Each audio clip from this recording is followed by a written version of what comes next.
The year is 2050. America's once bustling cities are eerily quiet. Supermarkets, once stocked with fresh produce from all over the world, have been deserted for years. But in your pantry, a feast awaits because of foods you stockpiled decades ago. What's up, my preppers? In my early days of prepping, I made some serious food storage strategy mistakes. What I did was I would just randomly buy extra foods, stock them on my shelf, thinking it was a good idea. Only months and sometimes years later, I would find myself throwing the foods out because they had gone stale or just gone bad. That was wasted time, it was wasted money. There are two pillars to my food storage strategy now. One, the everyday foods that we buy on a regular basis. Go to the grocery store, stock them in our pantry, rotate stock, ensuring that nothing ever goes to waste. And two, the timeless foods that once you buy them, you can set them on a shelf and you really don't have to think about them again. In this video, I'm going to go through 15 foods that you can stock in that latter category. Foods that you can buy today so that you will have them for a crisis tomorrow. I call these foods set it and forget it foods because once you buy them, you set them on a shelf and you really don't have to think about them again. They're good for decades. Buying foods in this category will save you time, money, and give you peace of mind. If you're a returning viewer, welcome back. If you're a new viewer, make sure to blow up that subscribe button and join our tribe of post-apocalyptic survivors. I'm going to timestamp this video for easy navigation, but if you are not short on time, I would really encourage you to watch the video through because my videos are information dense and you're sure to learn something new. First up, which should be a staple in every prepper's food storage, is white rice. It's been a staple in cultures throughout the world for many years. Ancient civilizations recognize the long-term storage potential of white rice, and you should too. For instance, during the excavation of ancient Korean tombs dating back to the Biech period, archaeologists discovered rice stored in bronze bowls that was estimated to be around 1,400 years old. The preservation of the grains in a recognizable form underscored rice's durability. White rice is a staple among preppers for good reason. It's versatile, it's a high-calorie food, and it's a good source of energy. Additionally, its relatively low cost and wide availability make it an accessible option for bulk storage. With the correct storage methods, white rice has the potential to last for decades, ensuring that you have a reliable food source in prolonged crisis situations. Why white rice over brown rice? Well, that's a good question. Thank you for asking. There are a few reasons. One, shelf life. White rice has a longer shelf life than brown rice. The bran layer contains oils that can go rancid over time. White rice, on the other hand, has had this layer removed, which greatly extends its storage potential. Properly stored white rice can last up to 30 years. Brown rice, on the other hand, has a shelf life of 3 to 6 months, but you can extend that to up to a year. There are some nutritional differences, however.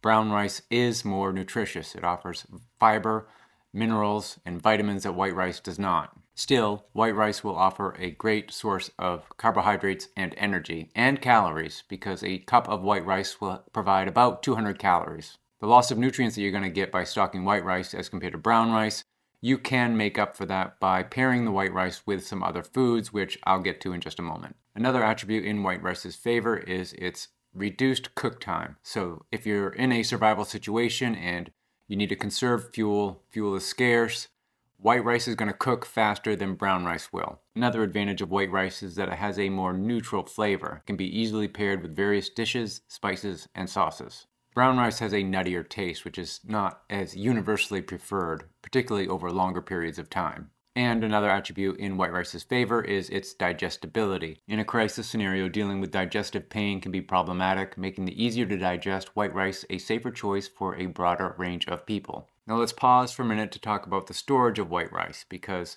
the way you store white rice for the long term is the same method you're going to use to store many of the foods that I'll list here and many foods in general. I'm going to go over this briefly because I know many of you mid-level and more serious preppers, you're already aware of this, but if you're a new prepper, this is worth paying attention to because you're going to be doing this if you want to prepare for a collapse. You're going to need a few items. You're going to need a food grade bucket. You're going to need a Mylar bag. You're going to need oxygen absorbers, and you're going to need a tool to seal this, or I just use an iron. The rice goes in the Mylar bag. You toss in the appropriate number of oxygen absorbers. You seal it with an iron. You let the oxygen absorbers do their work, and then you can put it in a food grade bucket. The reason that you want to do this is because you don't want vermin to get inside. Now, if you have a little bit of extra money and you want to upgrade your lid, I would also recommend buying what's called a Gamma Seal lid, and this will spin off on your 5-gallon bucket, and it's great because you can use it to get into your food more easily and get your rice out as you use it.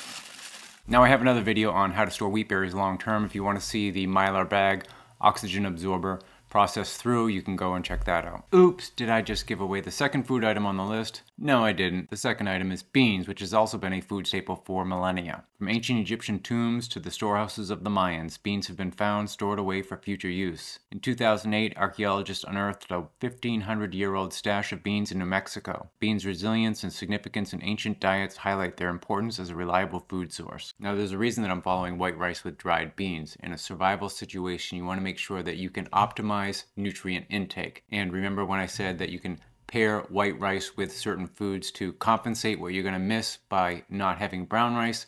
Well, here we are with beans. Separately, rice and beans are nutritional powerhouses in their own right, but when you combine them, they offer 6 nutritional benefits, the first being a complete protein. Each contains essential amino acids that the other lacks. Beans are rich in lysine, while rice provides methionine. When you consume the two together, they form a complete protein. Complete proteins are typically found in animal products, so having the option to create a complete protein with beans and rice is great for vegetarians or if you are lacking a meat source after a collapse. The second benefit of the combo is sustained energy. The carbohydrates in rice is going to give you a quick energy boost, whereas the fiber and protein in beans is going to be a more stable, slower released energy source. This combination can help keep energy levels stable, which is vital in a survival situation where consistent energy may be needed for tasks like building shelter, sourcing water, or protecting yourself. The third benefit of the combo is digestive health. Beans are rich in fiber, particularly soluble fiber, which is going to help lower blood cholesterol levels and also stabilize blood sugar levels. Rice acts as a binder, aiding in digestion and preventing diarrhea, a potential lifesaver in situations without access to medical care. Now, the other benefit of this combo is that they're really low cost and they're very filling. So you can buy a ton of beans, you can buy a ton of rice for not much money, store them properly, and in a long-term collapse, you can be eating from this stuff for a long period of time. And if you need to spice it up a little bit, rice, beans, spices, some vegetables from your garden, some squirrel meat, whatever it is you got. Which is actually the fifth benefit of this combo, is the versatility of meals. You can make a lot of different rice and bean dishes, adding different things as you need, and that's going to help reduce the incidence of palate fatigue. If you're eating the same thing over and over in a long-term collapse, eventually you're going to be like, particularly kids, okay? Because if you've got kids, you need to plan for variety. Kids aren't going to be able to as easily force these foods down as you or I might be able to. And then the sixth benefit of this combo is micronutrients. White rice provides essential energy. Beans contribute a host of vitamins and minerals, including iron, magnesium, potassium, folate, and more. This combination helps ensure you're getting a broad spectrum of micronutrients, which can support everything from immune function to nerve signaling. And I would suggest stocking different types of beans because different types of beans are going to offer different nutrients. Black beans are high in antioxidants. They can be great for digestive health. Kidney beans are known for their richness in iron and healthy fats. Chickpeas or garbanzo beans are a solid source of both protein and fiber. In terms of meal preparation, beans can be used in soups, salads, stews, and you can even grind them up into patties. In fact, if you ever eat vegetarian burgers, they're primarily made of ground beans. So follow the same storage advice that I outlined for white rice and you'll be good to go on beans. But, you know, just a bowl of rice and beans is going to serve you pretty well, but you want to add a little bit of kick to it. So that's why we're going to go to number 3, which is salt. Did you know that Roman soldiers were often paid in salt? In fact, that's where the word salary comes from. Their monthly allowance was called salarium, sal being the Latin word for salt. Actually, that's the word for salt in Spanish as well, sal. But in any case, salt was a highly valued commodity both because of its flavoring ability, but also for its preserving ability. In medieval Europe, salt was crucial for preserving fish, especially cod from the North Atlantic. This made cities with salt production capabilities very prosperous. Why should preppers store it? Preservation. Historically, salt has been a primary method for preserving foods. It inhibits the growth of microorganisms by drawing water out of microbial cells through osmosis. Salt can be used after modern refrigeration ends. Nutritional need. Our bodies require a certain amount of sodium to function. Sodium helps maintain fluid balance, transmit nerve impulses, and is involved in muscle contractions. Salt has multiple uses. It can even be used for cleaning, first aid, and bartering in a post-collapse economy, but it also offers more for food preparation. It's a flavor enhancer. Salt is a universal seasoning. It has the ability to elevate the flavors of many foods, making meals more palatable. It's also a mineral source, and I've seen preppers, I'm not going to name any names, but preppers on YouTube channels advising people to store salt, rightfully so, but holding up big jugs of iodized salt. That's not my recommendation. Stock something like pink Himalayan salt because that's going to offer up to 84 different trace minerals that you're not going to get with iodized salt. In curing, salt can be used to cure meats, a process which not only flavors the meat but also helps to preserve it. Number 4, back to wheat berries. Throughout history, grains like wheat berries have been a staple in human diets. Ancient civilizations like the Egyptians and Romans relied heavily on wheat as a primary food source. Notably, the Egyptians were known to store wheat for years to ensure food security during times of famine or crop failures. Wheat berries are the whole grain form of wheat, the tiny kernels that grow up to become flour, and you should have them in your food pantry for a few reasons. Unlike flour, which is made for one purpose really, baking, wheat berries can be eaten as is, they can be ground into flour, they can be sprouted, or they can even be planted to produce more wheat. Wheat berries have a wild shelf life when stored properly, ensuring that you have a great source of food for many years to come. They're also really nutritious, packed with fiber, protein, and iron. They're also a great source of B vitamins, which are essential for energy and metabolism. They can be used in a variety of dishes, stews, salads, cereals, desserts, and when you grind them up, they are great for whole wheat bread. Now, processing wheat berries into ground flour might seem a little bit daunting without electricity, but our ancestors did it for years, and you can too after a collapse. You can use a mortar and pestle, the most ancient method. Place small amounts of wheat berries in the mortar and grind them with the pestle until you get a fine powder. This method is labor intensive but requires minimal equipment. You can also use a hand grain mill. That's going to be a lot more efficient than using a mortar and pestle. They come in a variety of different sizes and price points depending on your budget, although a good one is not cheap, admittedly. But you can adjust the size of your flour from coarse to fine, and it's an energy efficient way to produce whole wheat flour out of wheat berries. The other, even more primitive approach is stone grinding, finding a couple of flat stones and grinding the wheat berries in a circular motion. The other thing to keep in mind if you're going to be producing flour from wheat berries after a collapse is that when you produce that flour, it's going to have the natural oils that are on the wheat berries now. So it's not going to have the same shelf life as store-bought processed flour that you can get today. So you'll want to use it in a shorter time period to avoid it going rancid. Go see my video on how to store wheat berries for the long term. Do that and you'll have these puppies for 30 years or more. Fifth on our list is sugar, and sugar in the form of cane sugar in particular has been a valuable commodity for many countries for many years. It's been used, of course, as a sweetener, and it's used in medicinal concoctions. The demand for sugar, produced primarily in the Caribbean plantations, drove European exploration and trade in the 16th and 17th centuries. It was a luxury item and was stored for extended periods by the elite. Why should preppers store it? Preservation. Sugar acts as a preservative, making it essential for canning and preserving fruits. It prevents the growth of harmful microorganisms, thus extending the shelf life of many foods. Energy source. Sugar is a quick energy source. While it should be consumed in moderation during strenuous survival situations, a boost of energy from sugar can be beneficial. Taste and morale. In challenging times, having sweetened foods can provide a psychological boost, improving morale and mental well-being. So what does it offer in terms of meal prep and nutrients? Well, for meal prep, it's very versatile. It's used in baking and even soft drinks. Not that you're going to be making many soft drinks after the apocalypse, but it's a very versatile ingredient for many recipes. Nutritional value, well, it's lacking there, but it does have caloric value and it does provide energy, and this is a list of foods that will last a very long time, and sugar is one of them. Plain white sugar is the kind you're going to want to store. It has an indefinite shelf life because it doesn't support microbial growth, and it may change texture or appearance a little bit over time, but that doesn't mean it's gone bad. You just don't want this to get exposed to water because then it's going to be compromised. So store it in a cool, dry place and in some type of container that's going to keep vermin and insects away. Item number 6 on our list is powdered milk. During World War II, it became a staple for soldiers due to its portability and shelf life. Milk, being a perishable item, is not typically associated with long-term food storage, but when it's reduced to its powdered form, it becomes a prepper's ally. Today, many cultures and regions of the world where refrigeration is not reliable or readily available rely on powdered milk as a form of dairy. So why should preppers store powdered milk? Well, of course, it's longevity. This powdered milk can last decades when stored and preserved like this. You can reconstitute it to drink it as milk, or you can use it just like this in different recipes. And there's also a lot of space efficiency here compared to its liquid counterpart. It's nutrient-rich. Powdered milk retains most of the essential nutrients found in fresh milk, including calcium, vitamin D, and protein.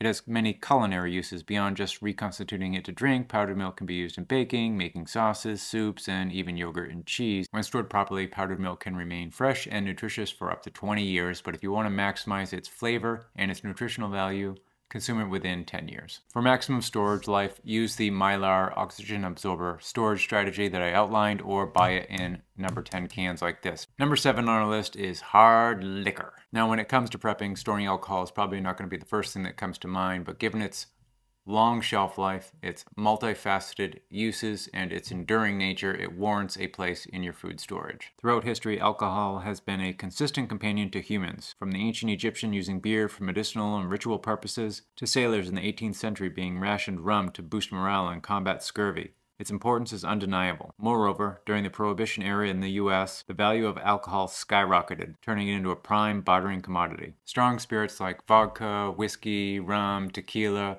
because of the high alcohol content, that makes them suitable for long-term storage. Now, beyond mere consumption, hard alcohol can be used as an antiseptic, and it can also be a great barter item. It has medicinal properties, of course, as well. Alcohol can be used to disinfect, it can be used as a pain reliever, and it can be used to make tinctures. It can also be used for preservation. Hard liquor can be used as a preservative. You can preserve herbs, for example, or make vanilla. And it's also a great fire starter in a pinch. Hard alcohol is flammable. Now, while all hard liquors have a virtually indefinite shelf life, the ones with higher alcohol content are going to be more versatile. Let's look at a few. Everclear or grain alcohol. The alcohol content ranges from 75.5 to 95% alcohol by volume. Due to its extremely high alcohol content, it's perfect for disinfection and medical purposes. It can also be diluted with water to make other spirits or used in homemade extracts. Vodka, typically around 40% ABV. Its neutral flavor makes it versatile for both consumption and other uses like cleaning, disinfection, and as a base for tinctures. Whiskey or bourbon, usually between 40 to 50% ABV. Apart from consumption, whiskey can be used for medicinal purposes such as pain reliever or for wound cleaning in a pinch. Rum, generally around 40% ABV. Beyond its flavor profile for consumption, high-proof rum can be used like vodka and whiskey for various applications. Tequila. Standard tequilas hover around 40% ABV. Its distinct flavor can add variety to a prepper's palate, and it can be utilized for some medicinal and disinfectant purposes. Gin. Generally around 37.5 to 50% ABV. Apart from its unique flavor derived from botanicals, gin can serve as a disinfectant and a base for some herbal tinctures. Unlike wine, which benefits from being stored horizontally, you want to store your hard liquor upright to avoid the alcohol from degrading the quality of the cork. Make sure that it's got a tight seal so that the liquor does not evaporate. The 8th item on our list would be lentils. Lentils have been a staple in human diets for thousands of years. Archaeological evidence shows lentils were eaten 13,000 to 9,500 years ago in the areas of present-day Greece and Bulgaria. Their long-standing place in human history speaks volumes about their nutritional value and storability. Lentils, a part of the legume family, offer a great bang for the buck for preppers. They're lightweight, they're easy to store, and they're cheap. Moreover, they offer a great return on investment in terms of nutrition and calories for the space they occupy in your pantry. Given their high protein content, they are especially important for those who might not have access to fresh meat in a crisis. Lentils are incredibly nutritious. They are a rich source of essential proteins, fiber, folate, and several important minerals like iron, manganese, and phosphorus. A single cup of cooked lentils provides about 18 grams of protein. Lentils are also versatile in terms of meal preparation. They can be used in soups, stews, salads, or even ground to be used as a meat substitute in various dishes. Follow the same storage advice I gave you for rice, beans, and wheat berries. Moving right along, number 9 on our list would be dried corn, and the cultivation of dried corn has been used for civilizations all across the Americas. Native American tribes relied heavily on corn, preserving it as dried kernels for use throughout the year. This method of food preservation was essential for surviving during harsh winters and times of scarcity. It's a timeless staple, and it has a dense caloric content, and it's easy to store, it's cheap, and it will last a very long time. Rich in dietary fiber, vitamins, and minerals, dried corn is especially notable for its B vitamin content, magnesium, and antioxidants. When rehydrated and cooked, dried corn can be incorporated into a multitude of dishes, from soups and stews to breads and casseroles. Ground into cornmeal, it serves as the base for traditional recipes like cornbread, polenta, and tamales. And don't forget masa, of course, gluten-free corn flour, and in a apocalypse. Got some dried corn, you create some masa. Have one of these tortilla presses, put it down, bam, fresh, authentic Mexican tortillas, street style.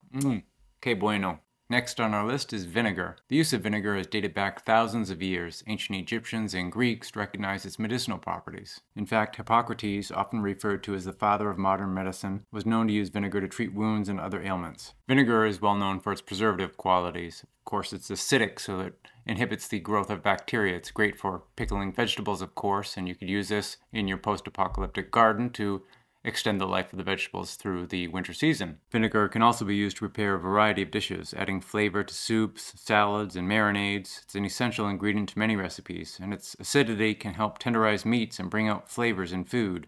Vinegar also has health benefits, particularly apple cider vinegar. It's often touted for its potential health benefits. It contains acetic acid, which has been studied for its effect on blood sugar levels, cholesterol, and even weight management. Some people also use vinegar as a home remedy for ailments ranging from sore throats to skin irritations. It can serve as a digestive aid, helping to relieve insect bites and stings, and has antifungal and antibacterial properties. Beyond its culinary uses, vinegar is an excellent natural cleaner. It can be used to clean surfaces, disinfect items, and even purify water in some emergency situations. It's a safer alternative to chemical disinfectants and is non-toxic. Vinegar can also be used as a weed killer when conventional herbicides are not available. You can use this for weed management in your post-apocalyptic garden. Vinegar has an almost indefinite shelf life. Its acidic nature means it's self-preserving. Store your vinegar in a cool, dark place, preferably in a glass container like this with a plastic cap.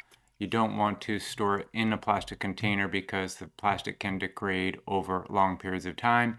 And you also don't want to use a metal cap because the acidity in the vinegar can corrode the metal. Next on our list is coconut oil. In tropical regions, this has been a dietary staple for centuries. Pacific Islander communities, for instance, have thrived on diets high in coconut products, showcasing the oil's sustenance capabilities. Coconut oil's unique combination of fatty acids has earned it a prized spot among health enthusiasts, and for preppers, it has a very long shelf life and it's multifunctional, and it has high caloric content. Storing fats in long-term food storage is particularly challenged because it can go rancid so fast.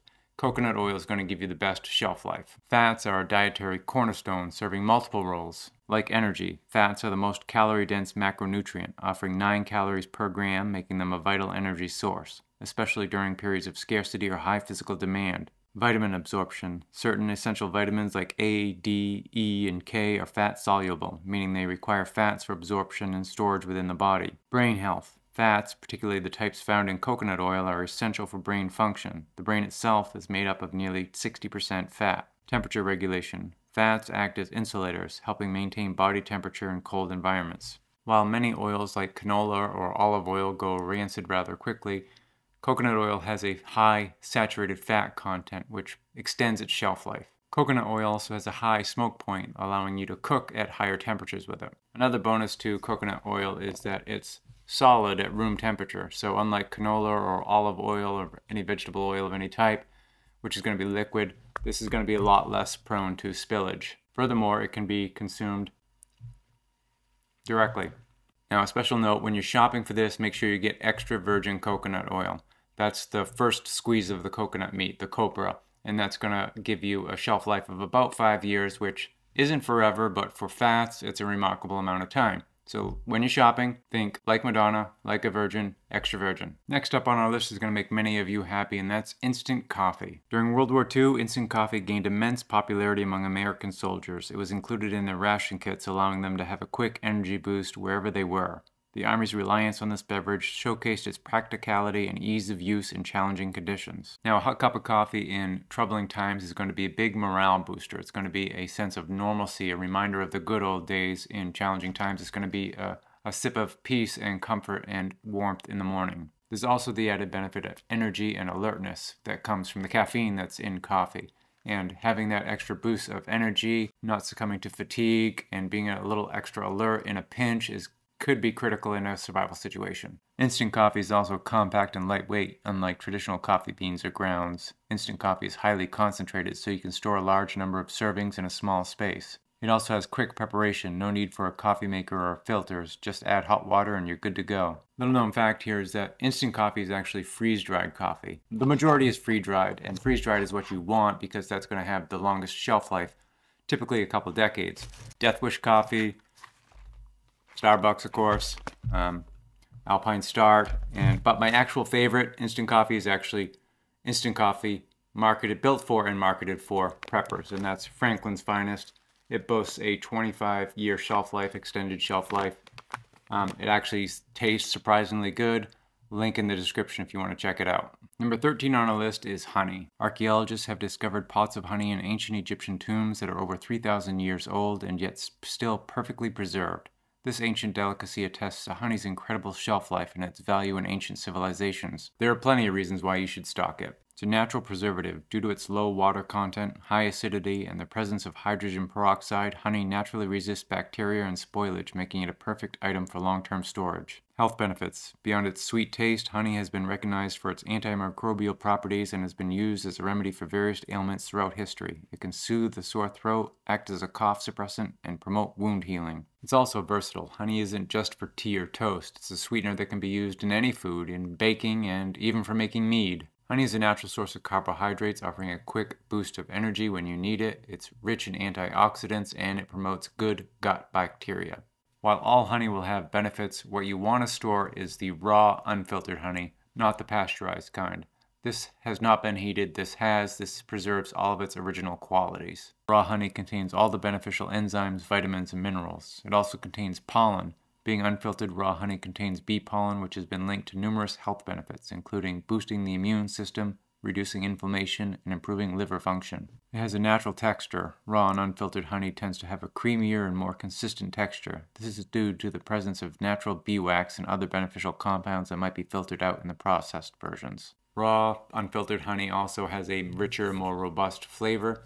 You want to store this in a cool, dark place away from sunlight. Keep it in food-grade plastic like this or a glass jar, but not in a metal container because the acidity in the honey will react with the metal. After a long period of time, this will crystallize, but all you have to do is dip this in some warm water, not boiling water, in some warm water, and it will reconstitute to its natural consistency.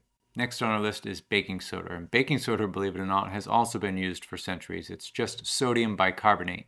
Ancient Egyptians used it for its cleaning abilities, and modern production of it is actually just happened in the 18th and 19th centuries, making it a regular item in most modern households. Preppers should stock this because it's very versatile. Of course, you're going to use this in some recipes, but it's used for all kinds of things, even right on here. Hundreds of uses like deodorization, cleaning, and baking. At its core, baking soda is a leavening agent, making it essential for many baked goods. It helps dough rise by producing carbon dioxide when combined with an acid. Baking soda acts as a gentle abrasive, perfect for cleaning surfaces without scratching. It also neutralizes odors, making it a great deodorizer for fridges, shoes, and carpets.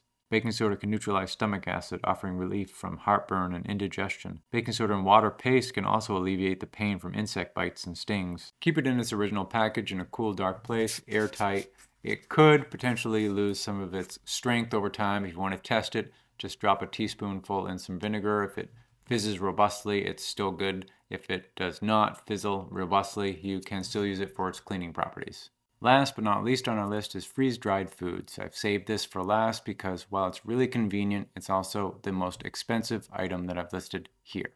While freeze-drying may seem like a modern marvel, the Incas of the Andes were using an early form of the technique. They stored their potato harvest in high-altitude areas where their crops would naturally freeze, and daytime sun would aid in the drying process. Today, freeze-drying is used not only for prepping but also in the space program. Astronauts have been consuming freeze-dried foods since the early days of space exploration. Now for preppers, freeze-dried foods is a game changer. You have an option here to store foods for 30 years or more naturally, okay? There's no preservatives in this process, and you can have a wide array of different foods. Everything from peas to strawberries to even meals like this can of white cheddar mac and cheese, and packets of meals that you can put in a bug-out bag or in a go bag, a get-home bag, or in your car, or just something for on the go. Preparation of these is also pretty quick, okay? You just add your water and heat it up and you're good to go. And because the water has been removed, that makes these foods very lightweight. Storage is really simple. Just keep them in their containers that they arrive in. Number 10 cans are really popular for people that want to have like a can of strawberries, let's say, and some peas and some meats, and then you can take those cans and make your various meals with your other long-term food storage items. Buckets with individual meal packets if you need something on the go again. Really convenient. Again, it's just the price can be a challenge. Look for sales on these. Sales will make a big difference. I'll add a link in the description that can take you to my website where I've got a list of some of my favorite suppliers, and just go back to that once in a while and check for sales. A lot of people offer them. I haven't found a heck of a lot of difference in terms of the food quality or the flavor between them. I think freeze drying is freeze drying. Get some, set them away, set it and forget it, and these will last you a long time. Now, one thing to note here before we wrap up is that like freeze-dried food and beans and rice, a lot of the foods are going to require water. So make sure that you're planning the appropriate amount of water, or have access to water, or means to purify, clean, filter your water, so that you have that on hand to cook all of the foods that we've mentioned here. So don't wait for a crisis to try and secure food. That's when everybody's going to do it, and that's when the shelves are going to be empty. Start accumulating your long-term food storage incrementally as money and time and space permit. Start with the essentials: beans, rice, salt, move up from there. And if you have an opportunity to pick up some freeze-dried foods on sale, slide some of those in a little bit at a time, and before you know it, you'll start accumulating a large food pantry stocked away, and that will offer you some peace of mind, and you can start focusing on some other types of preps. Are there other foods that I missed? Let me know in the comments section, and I'll see you in the next video.